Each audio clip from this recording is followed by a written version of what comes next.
Okay, so we're changing oil on the Power Stroke, 2005 6.0. We were messing around, we looked, and the filter was different length. So here we go again. Different sizes, different things. If you see my other videos, you'll see me talk about the drain plug at the bottom that's got a touch. But you look at the bottom of the filter, and you look to here. So these are the same size, so they will go down and push on that. Now, if it wasn't, and you know, it was shorter, it wouldn't get down the bottom, wouldn't hit on the bottom plug in the bottom of the drain down there. Let me grab a light real quick.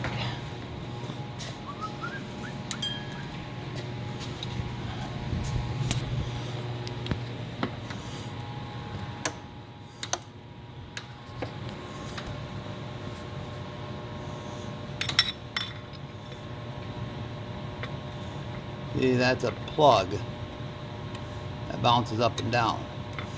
And what it does is once your low oil pump pumps the oil up into here, you know, it stays because this plug closes it.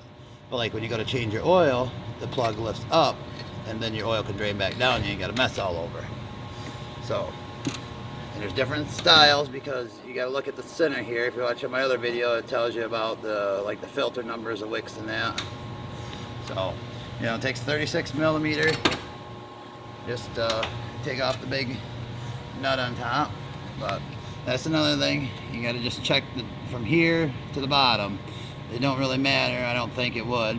Somebody will probably say different. You're getting cheated out of a ½ inch of filter for your oil or something. So, but just you got to make sure you get that plug closed, or you'll have a low oil pressure light on. So, pay attention to that. Today we're changing the radiator. Going down the road, we kind of blew her out. So I'll post a little bit of video on that, how that works. So